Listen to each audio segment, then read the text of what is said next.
হাতের কাছে এক বাটি সুজি থাকলে এই নরম তুলতুলে রসে ভরা পিঠাটা খুব সহজেই বানিয়ে ফেলতে পারবে। আসসালামু আলাইকুম, কেমন আছো তোমরা সবাই? নতুন একটি রেসিপিতে তোমাদের সবাইকে স্বাগত জানাই। কি করে এই নরম তুলতুলে রসে ভরা পিঠা খুব সহজে বাড়িতেই বানিয়ে ফেলতে পারবে আজকের ভিডিওতে সেটাই শেয়ার করব। ভিডিও শুরু করার আগে একটাই রিকোয়েস্ট, চ্যানেলটিকে যদি সাবস্ক্রাইব না করে থাকো তাহলে সাবস্ক্রাইব করে দিও, আর ফেসবুক থেকে দেখলে পেজটাকে ফলো করতে ভুলো না। অনেকেই আছো ভিডিও দেখে চলে যাচ্ছ, সাবস্ক্রাইব করো না, অবশ্যই সাবস্ক্রাইব করে দিও। ফ্রেন্ডস আর ফ্যামিলির সাথে বেশি বেশি করে ভিডিওটা শেয়ার করে দিও। আর দেখতেই পাচ্ছ পিঠাটা কতটা সফট হয়েছে, দেখে নাও তাহলে রেসিপিটা। প্রথমে আমরা এখানে একটা ডো বানিয়ে নেব। তার জন্য নিয়ে নিলাম হচ্ছে 2 কাপ সুজি। সুজিটা খুব ভালোভাবে ড্রাই রোস্ট করার পরে এবার ওই কাপের পরিমাপ সহ দিয়ে দেব হচ্ছে 3 কাপ দুধ। তোমরা চাইলে এখানে এটা জল দিয়েও করতে পারো, আমি এটা দুধ দিয়ে করেছি, তাহলে খুব ভালো লাগবে খেতে। দিয়ে আর দিয়ে দিব হচ্ছে একটুখানি নুন, দিয়ে খুব ভালো করে মিশিয়ে অপেক্ষা করতে থাকবো যতক্ষণ না পুরোপুরি এটা শুকিয়ে যায়। দুধের সাথে খুব ভালো করে সুজিটা যখন মিশিয়ে যাবে, এটা শুকনো ভাব হয়ে আসবে, তখন এটাকে এবার একটা থালায় নিয়ে নেব। খুব ভালোভাবে আগে মিশিয়ে নেব, তারপরে অপেক্ষা করতে থাকবো এটা যাতে পুরোপুরি শুকিয়ে যায়। যেমন আমরা রুটি বা পরোটা করার জন্য একটা ব্যাটার বানাই, ওরকমই সেম বানিয়ে নেব। এই পিঠা হয়ে যায় খুব তাড়াতাড়ি আর খেতেও হয় খুব ভালো। যারা এখনও একবারও ট্রাই করনি অবশ্যই ট্রাই করে দেখতে পারো। মাত্র 1 কাপ সুজি দিয়েই খুব সহজেই বাড়িতেই বানিয়ে ফেলতে পারবে এবং যে কেউ বানিয়ে ফেলতে পারবে এই সুজির রসে ভরা পিঠাটা।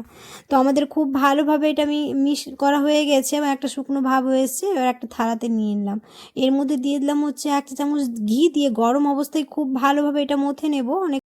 একটুখানি সময় নিয়ে মথে নেব, তাহলে সুজিটা খুব নরম থাকবে, পিঠাটাও খুব নরম হবে। তো খুব ভালো করে আমি মথে নিয়েছি, আমার ডো বানানো হয়ে গেছে।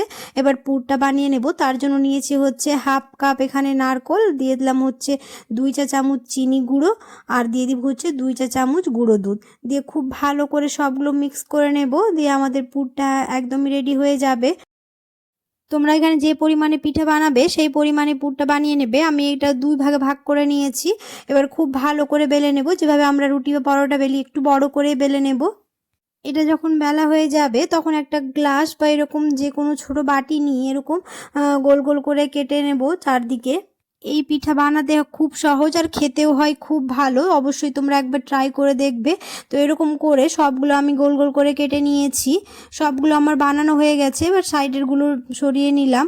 এবার এক এক করে এর মধ্যে পুর দিয়ে খুব ভালো করে পিঠার শেপ দিয়ে দেব। তো এরকম মাঝে এরকম পুরটা রেখে 2 দিকে এরকম করে হাত দিয়ে চেপে দেব, হালকা হাতে একটু একটু করে জল লাগিয়ে ভালো করে চেপে দেব, তাহলে এটা খুলে যাওয়ার চান্স থাকবে না, খুব ভালোভাবে এটা মুড়ে যাবে। মাঝখানে পুর দিয়ে 2 সাইডে এরকম জল লাগিয়ে খুব ভালো করে মুড়িয়ে দেব, তাহলে এটা খুলে যাবে না আর। তো এরকম করে সবগুলো বানিয়ে নেব। আর দেখতেই পেলে কত সহজে বানিয়ে নিলাম আর একদমই সহজ পদ্ধতিতে। এখানে আমি এমনি সিম্পলি রেখেছি, কোনো রকম ডিজাইন করিনি। তোমরা চাইলে এখানে ডিজাইন করে নিতে পারো পুলি পিঠার মতো, কিন্তু আমি কোনো রকম ডিজাইন করিনি, এমনি শুধু মুড়িয়ে দিয়েছি। এরকম করে সবগুলো বানিয়ে নেব। একদিকে এগুলো বানিয়ে নিচ্ছি, অপরদিকে তেলটা গরম করতে দিয়ে দিয়েছি। তেলটা যখন খুব ভালোভাবে গরম হয়ে আসবে তখন এক এক করে এগুলো ভেজে নেব। তো এরকম করে খুবই সহজে বানিয়ে নিতে পারবে তোমরা এই পিঠা। আশা করছি আমার আজকের রেসিপি বুঝতে তোমাদের কোনো অসুবিধে হয়নি, আর খুবই সিম্পল আর খুবই সহজ পদ্ধতিতে বানানোর চেষ্টা করেছি, যে কেউ বানিয়ে ফেলতে পারবে। তো সবগুলো বানানো হয়ে গেছে, এবার এক এক করে ভেজে নেব। তেলটা খুব ভালোভাবে গরম হয়ে আসছে, তখন এবার এক এক করে দিয়ে দেব। দিয়ে একটা চামচ নিয়ে খুব ভালো করে চারদিকে এরকম ছড়িয়ে দেব, যাতে কড়াইয়ের গায়ে না লেগে যায়।